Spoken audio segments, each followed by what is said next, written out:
آج ہم نے اپنی زندگیوں کے اندر مذہب کو حسب ذائقہ رکھا ہوا ہے. ہم اپنا سارا مقصود جو ہے وہ کاروبار پر رکھتے ہیں. ہم اپنی ساری نظر اپنے کاروبار پر رکھتے ہیں, اپنی دکان پر رکھتے ہیں, لیکن مذہب کو ہم ایک حسب ذائقات کے طور پر رکھتے ہیں. اس کی عام سادی سی مثال اگر ہم دیکھیں تو ہم دیکھتے ہیں کہ ہمارے جو بچے ہوتے ہیں ان کو ہم صبح سویرے فجر سے پہلے اٹھاتے ہیں, اٹھا کر منہ دھوئے بغیر مسجد کا رخ کر دیتے ہیں. وہ بچے مسجد میں جا کر وہاں کا واش روم استعمال کرتے ہیں, وہاں پر وضو کرتے ہیں, وہیں سے ٹوپی لیتے ہیں اور پھر کلاس میں بیٹھ جاتے ہیں. اب وہی بچہ آدھا گھنٹہ قرآن مجید پڑھتا ہے, لیکن پڑھنے کے بعد جب واپس گھر جاتا ہے تو گھر کے اندر اس کی والدہ یا اس کا والد اس کی جو ہے وہ اچھی طریقے سے اس کی تیاری کرواتا ہے. سب سے پہلے اس کو اچھے کپڑے پہنائے جاتے ہیں, اس کا منہ دھویا جاتا ہے, پھر اس کو کنگھا بھی کیا جاتا ہے, بوٹ پہلے سے پالش کیے ہوتے ہیں, بوٹ پہنائے جاتے ہیں, ٹائی لگائی جاتی ہے, خوبصورت بنا کر پھر ہم سکول میں بھیجتے ہیں. صاحبو وہ بچہ جس کو ہم نے مسجد میں منہ دھوئے بغیر بھیج دیا اور سکول میں ہم نے تیاری کے ساتھ بھیجا, بتاؤ وہ بڑا ہو کر اس کے دل میں زیادہ اہمیت کس کی ہوگی؟ کیا وہ زیادہ اہمیت مسجد کو دے گا؟ نہیں صاحبو, وہ زیادہ اہمیت سکول کو دے گا, وہ زیادہ اہمیت دنیا داری کو دے گا, وہ دین کو زیادہ اہمیت نہیں دے گا. ہم نے اس دین کو حسب ذائقہ رکھا ہوا ہے, جبکہ یہ دین ہمارے پاس کیسے پہنچا ہے ہم اس کا اندازہ بھی نہیں لگا سکتے ہیں.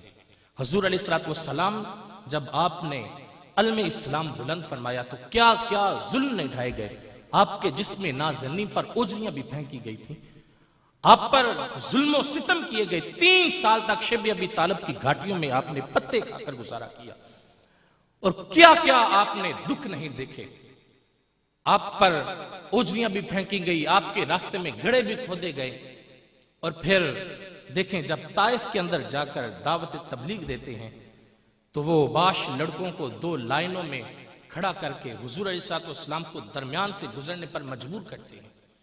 حضور علیہ السلام جب درمیان سے گزرتے ہیں دونوں طرف سے پتھر برسائے جاتے ہیں, اور جب حضور علیہ السلام مارے درد کے بیٹھتے ہیں تو ایک طرف سے ایک دائیں طرف سے اوباش لڑکا بڑھتا ہے, ایک بائیں طرف سے بڑھتا ہے, حضور کے کندھوں سے اٹھا کر ان کو کھڑا کیا جاتا ہے اور پھر چلنے پر مجبور کیا جاتا ہے, اور یہی وظیفہ دہرایا جاتا ہے.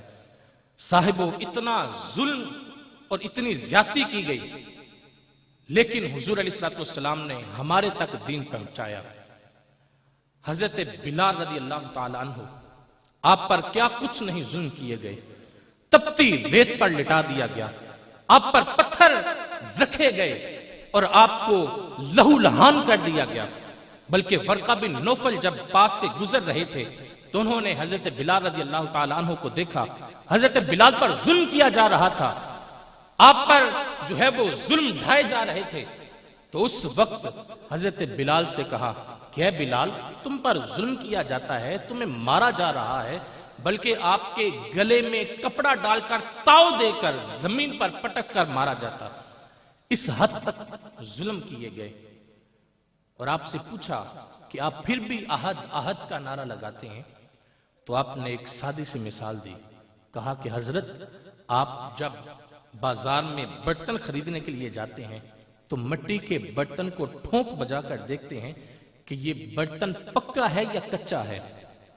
تو حضرت بلال نے کہا کہ آج میرا رب مجھے خرید رہا ہے اور وہ دیکھ رہا ہے کہیں میرا بلال کچا تو نہیں ہے, کہیں میرا بلال کچا تو نہیں ہے.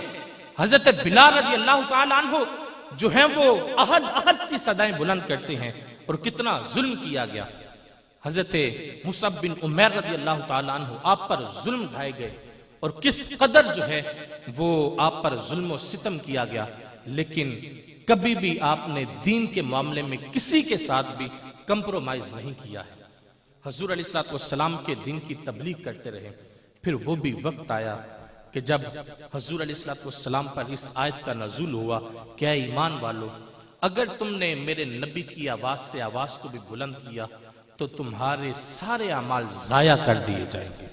یا ایھا الذین آمنوا لا ترفعوا اصواتکم فوق صوت النبی ولا تجهروا له بالقول كجهر بعضكم لبعض ان تحبط اعمالكم وانتم لا تشعرون. تمہارے سارے اعمال ضائع کر دیے جائیں گے اور تمہیں خبر تک نہیں ہوگی. حضور علیہ الصلوۃ والسلام کا ادب سکھلایا گیا. یا ایھا الذین آمنوا لا تقدموا بین یدی اللہ ورسولہ. میرے نبی سے کہیں آگے نہ بڑھ جانا.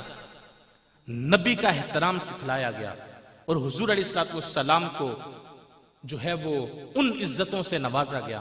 حضرت بلال رضی اللہ تعالیٰ عنہ آپ کو پھر کعبۃ اللہ کی چھت پر کھڑا کرنے کا حکم ملا. کہا کہ آپ وہاں پر کھڑے ہو کر اذان دیجئے. اب حضرت بلال کا عشق دیکھیے ذرا.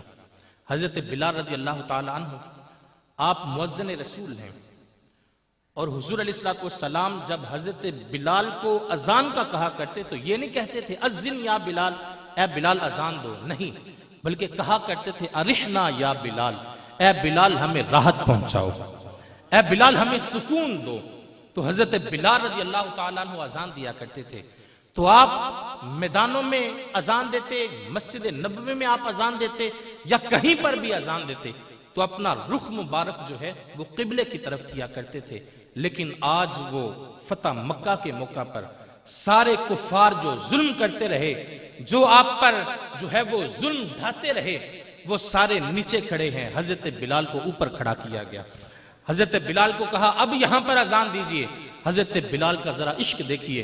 حضرت بلال رضی اللہ تعالیٰ عنہ آپ پہلے جب بھی اذان دیتے کعبۃ اللہ کی طرف منہ کر کے اذان دیتے. اب کعبۃ اللہ کی چھت پر کھڑے تھے، جس طرف بھی دیکھتے کعبۃ اللہ ہی تھا. لیکن حضور علیہ الصلوۃ والسلام اس وقت طواف کر رہے تھے.